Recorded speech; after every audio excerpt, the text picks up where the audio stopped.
Finding the critical numbers of a function is a really important concept in calculus because it's very important for figuring out where a function is increasing or decreasing and where it has local maximums and minimums. So in today's video, I want to show you how you can find the critical numbers of a function, then figure out which of those critical numbers are local maximum or minimum values. And I'm going to do this using one of the examples from my weekly live stream last week, which I'm doing every Monday night at 5 Pacific, 8 Eastern, so be sure to join next week.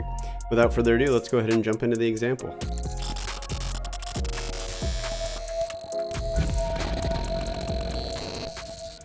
Well, let's go ahead and jump into this problem. So first of all, what we're going to do is we're going to find the critical numbers of this function, and we're going to determine if they are local maximum, local minimum, or a neither. So really, when you're doing this kind of a problem, really the process is going to be pretty similar for any type of problem where you're trying to find the critical numbers and figure out if they're local maxes or mins. Really, all you're going to do is, first of all, you need to find the derivative of the function. So that's always going to be your first step. So to do that, we're just going to take the derivative of this function. There's actually two different ways we could find the derivative of this function.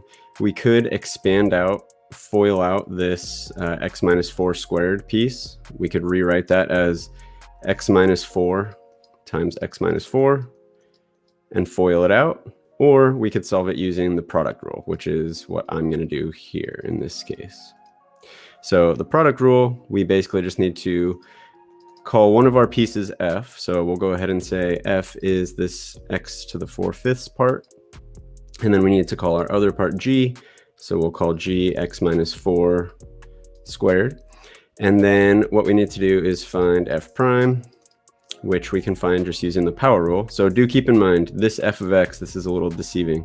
This f of x is obviously different from this f of x, or this f right here.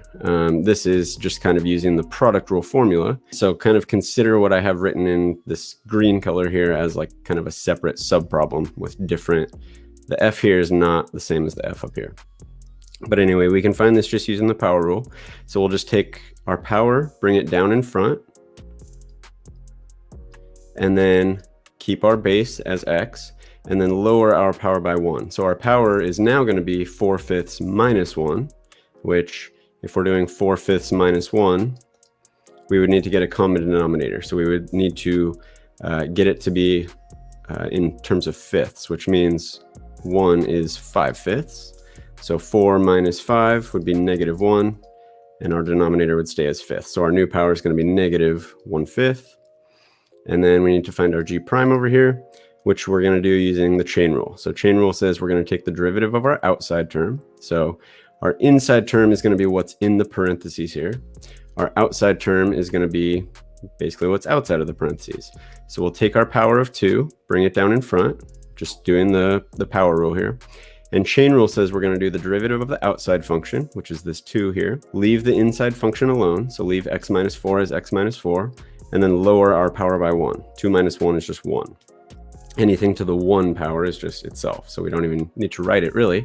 And then by chain rule, we would multiply by the derivative of this inside function. Well, the derivative of x minus 4 is just 1. So by taking the derivative of our inside function, that's also not really going to change our function. So our g prime will just be 2 times x minus 4.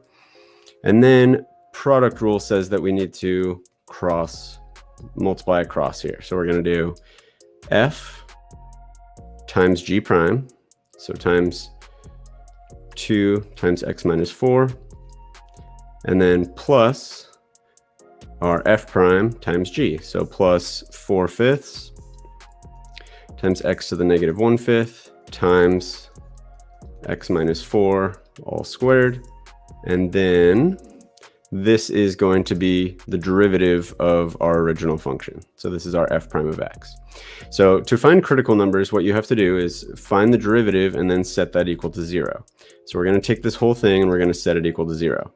Now, what we are going to kind of think about here before I write this next step here of setting it equal to 0, let's think about how we can factor this, because usually when you are finding critical numbers, you take your derivative, set it to 0.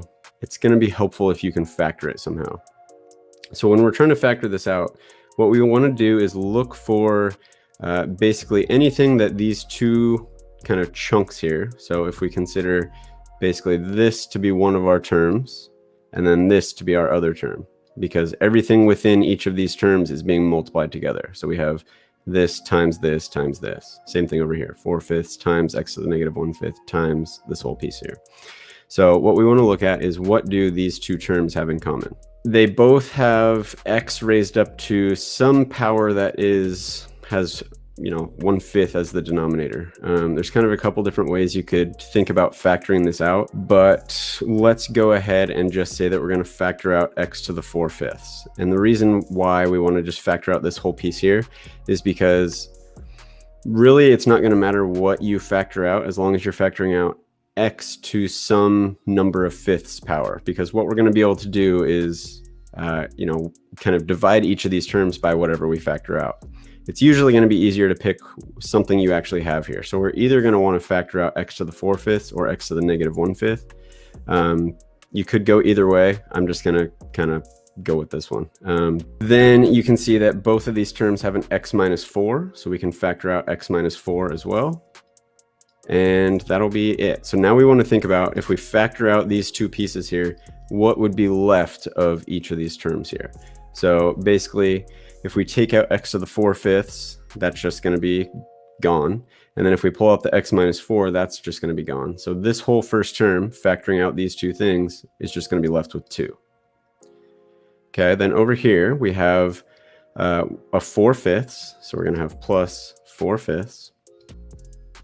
The x to the negative 1/5, we basically pulled out an x to the 4/5. So what you want to think about is, what would we have to multiply by x to the 4/5 to get us back to x to the negative 1/5? Well, if you're multiplying two things with the same base, you would add their powers. So in order to get from x to the 4/5, multiply it by x to some other power, we want to get to x to the negative 1/5. So what would you have to add to 4/5 to get to negative 1/5? Well, it would just be minus 1, right? 4/5 minus 1 gives us x to the negative 1/5.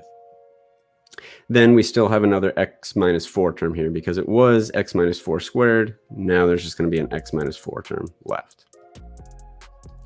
So the reason why we wanted to do that is, when we're setting all of this equal to 0 and trying to solve for x, it's easier when you have everything all factored out, because what we can do now is we can create 3 simpler problems out of that, where we can just take each of these factors by itself. So each of these 3 things, if any one of them equals 0, then the product of all 3 of them will be 0, because 0 times anything is also 0. So as a result, what we can do here is we can say these 3 separate problems of x to the 4/5 equals 0, x minus 4 equals 0, and then this whole piece here. So 2 plus 4/5 times 1 over x, because x to the negative 1 is the same as 1 over x, times x minus 4, all equals 0. So this problem here, really we can just do both sides raised up to the 5/4 power to cancel that with that, and we're just going to get x equals 0. For this one here, we would just add 4 to both sides, giving us x equals 4. And then this one's going to be a little more complicated. We're going to want to start kind of moving different terms over to the other side here. So we can subtract 2 from both sides, giving us 4/5 times 1 over x times x minus 4 equals negative 2. Multiply both sides of the equation by 5 over 4 to cancel with this one. And then what we can do is we can distribute the 1 over x into our parentheses here. So doing that is going to give us 1 over x times x is just 1 minus 4 over x. And then over here, this 2 is going to cancel with that, making it a 2. So we're just going to have minus 5/2. And then we really just have this one x term here. So we want to kind of move the other stuff over. So negative 4 over x equals negative 5/2 minus 1 is the same as negative 5/2 minus 2/2. So that's going to be minus 7/2. And then what we can do here is we can kind of cross multiply. So we'll multiply the denominator of the left side times the numerator of the right side. So that'll be negative 7x. And then the numerator of the left times the denominator of the right. So that'll be negative 8. And then we can divide both sides by negative 7 to get x equals 8 over 7. So we have our three critical numbers, x equals 8/7, x equals 4, and x equals 0. So now what we need to do is figure out which ones are local maximums versus local minimums, or neither. So to do that, there's two different ways we could do it. And it's really up to personal preference of which one you like to do. We could either do the first derivative test or the second derivative test. So to do these, and like I said, both these tests are on my free calculus study guide if you want to go over to Jake's Math Lessons and grab that real quick. So you can see exactly what I'm talking about. But basically for the first derivative test, what you want to do is basically draw out a number line. So we're going to draw out our number line here. And what the kind of main numbers that you want to write on here are whatever your critical numbers are. So we want to put 0, 4, and 8/7 on our number line. So we'll put 0, 8/7. That's just over 1. And then x equals 4 will be over here.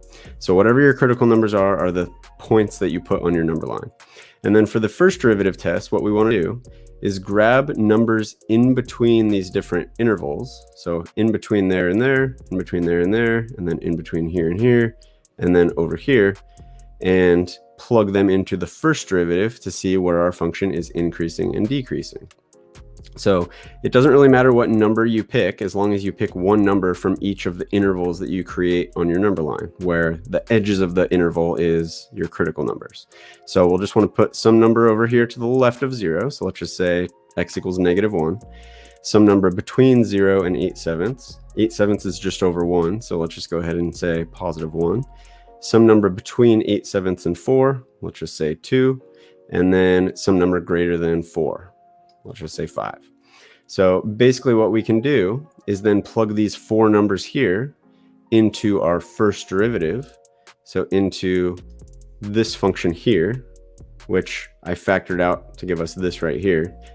Really doesn't matter which one you plug it into, but what we're trying to figure out is our first derivative greater than 0 or less than 0 for each of these four numbers? If it's greater than 0, that tells us our function is increasing in that interval. If it's less than 0, that tells us our function is decreasing in that interval. So we can plug in x equals -1 into this whole function here. And if we do that, what we are going to find is we would get -1 to the 4/5, which should be a positive number because we're raising it to, since we have an even number on our numerator, that's going to be like -1 to the 4th. And then raised up to the 1/5 power, which just takes the 5th root. So this should be positive. So we would get basically a positive number from this term here. And I'm actually going to go ahead and make some room right down here. So we would get a positive number from our first term.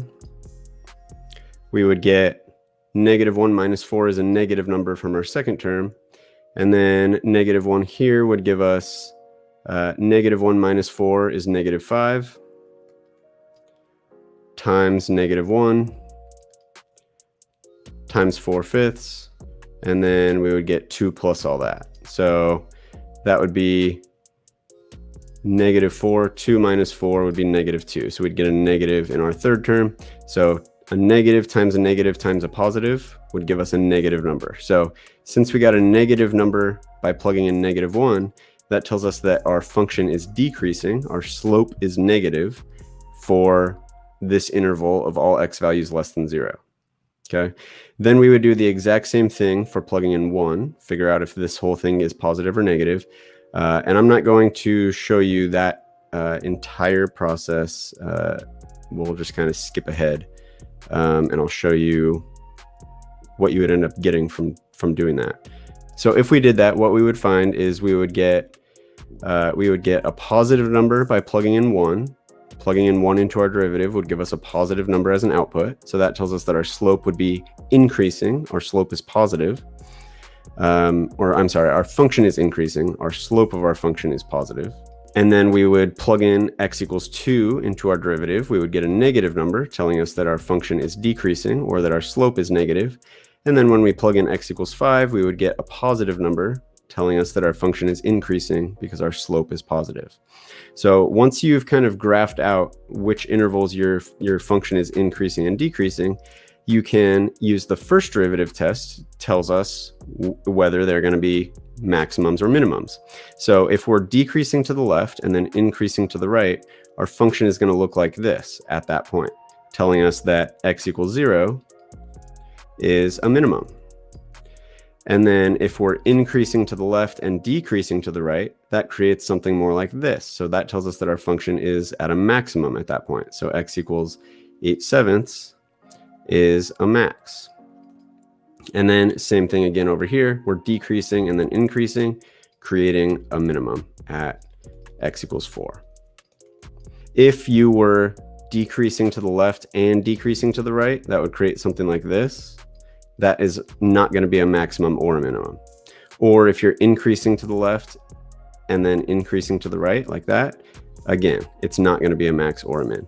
In this case, we did have a maximum or a minimum for all three of these critical numbers.